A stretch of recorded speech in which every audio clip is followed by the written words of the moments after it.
Hello, we welcome everybody back again. So we're talking with Col Maybury, my dad, and we talked last week and we introduced you to change. So talking about change, resilience, coping and adjusting. So Dad has done that in his life. So I wanted to have you hear Dad's change and coping and resilience. And we've got a picture in the background here of him on his stomach. What are you using there, Dad? What sort of weaponry are you using there? A light machine gun called a Bren light machine gun and was very, very strong and powerful in the Second World War. Very mobile, very accurate. Where are you there? That's not the Second World War. Where is that? It was 1954, around about June, that photograph would have been taken. And it was on the firing range at Kapuka, which was the 1 Recruit Training Battalion area, just outside Wagga Wagga, about 350, 400 kilometres south of Sydney. So New South Wales. New South Wales. Australia. And so it's west, Kapuka is west? No, south. South of Sydney. Okay, so I haven't been to that region. And how old are you in that photo? Oh, 17 and a month or two. So you're new recruit in that photo, learning how to use that weaponry. Oh, we'd been taught how to use it. We'd had a demonstration of it. Now you're actually firing live rounds and being schooled at doing it. Okay, so this is part of the what do they call that? The testing of your, I don't know what to name that. Yes. Recruit testing, is it? It was a wonderful gun to fire. And we'd fire off a small burst. You can see part of the, I'm sorry, I've forgotten the name of it. But you can see part of the mounds further down where the targets were. And you had spotters there who would indicate to you how your last burst of fire went as far as accuracy on the target. Wow, so this is pretty exciting for a 17-year-old to be doing. Firing weapons, live rounds in a field in the middle of New South Wales. And the running and the jumping and the carrying and all that sort of business there. Yeah. We were supremely fit. Yeah, imagine that you're fit. So this is the choice that you've made, rather than be a coal miner, then you've chosen this path. Here you are, you've decided this is where you're going. So tell me about being there. What was it like? What's the weather like? The weather was freezing. I remember one time, to keep warm, I used to wear my long thermal pajamas underneath my battle jacket, which is, you can see the battle jacket there, and battle dress. And one time, to my shame, the sergeant decided we were going to change into running shorts and go for a run. And so he said, in the middle of the parade ground, right, everyone strip off and put on their running singlet and shorts. And I had to get undressed, and I thought, oh, I'm going to be in trouble here when they see me with my pajamas underneath my battle dress. And you've got no idea how many of them came up to me and said, what a marvellous idea. I never thought to get warm that way. You were with your pajamas on underneath your uniform. So that's how cold it gets out there. Very, very cold. And then I suppose the opposite happens in the summer. It's really hot. Stinking hot, yes. Yeah, so extreme weather conditions. We used to have to wear our chin strap straight round underneath our chin and back up the other side, and not deviate by a quarter of an inch or a couple of millimetres. And so consequently we had what they called the Kapuka stripe, because all other soldiers moved their chin strap backwards and forwards, but we couldn't. We had to wear it exactly right. Yeah, so this was the full uniform back then of what you had to wear, so you weren't wearing those khaki greens that they wear now that are a little bit more relaxed.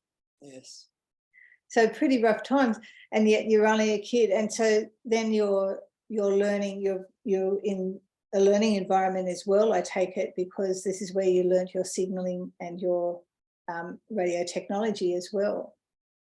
Oh, that was later on when I went to Balcombe in southern Victoria, down on the Morning Peninsula.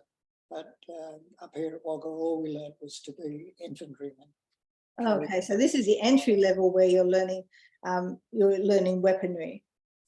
I had an interesting one. The sergeant one day said, "Maybury, there's a sniper up in this fake building." The fake building just had a front, a weatherboard front with 2 windows up above, 2 windows down below, and a door, and nothing behind it, no building at all.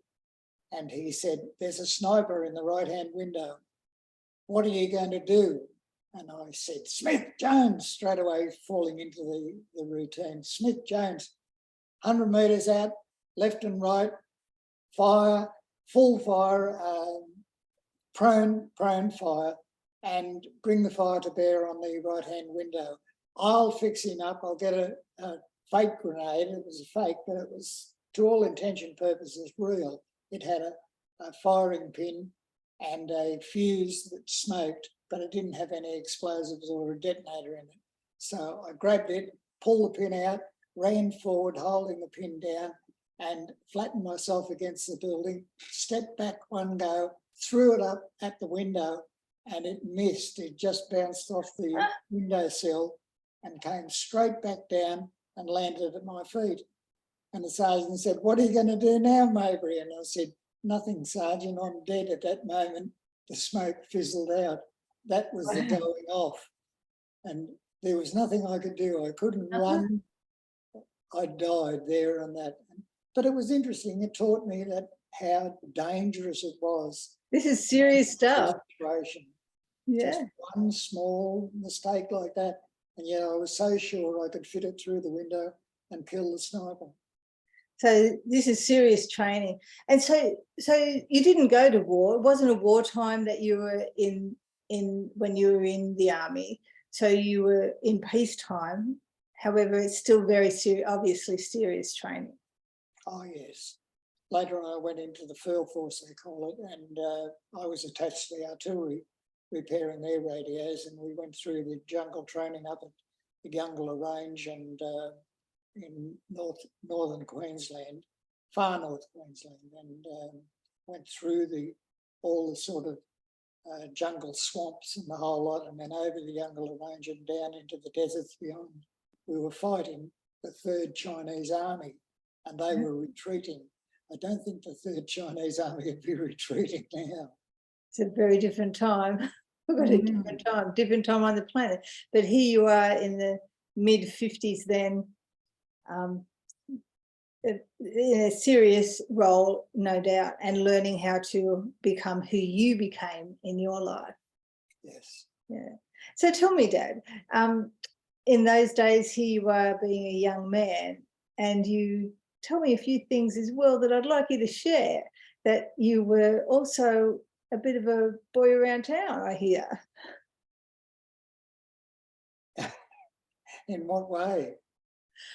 Well, you did mention last week about some smuggling. Oh, well, when I was working on the wharf, some Chinese came to me. I was interested in what they were doing, and they were fishing in the harbour and gutting the fish and cleaning them and drying them, things like that. And one of them said, "You want to buy cigarettes?" And I said, "How much for the cigarettes?" And we settled on the price of 5 cents a packet. It was 6pence at that time, but 5 cents a packet, which was marvellous.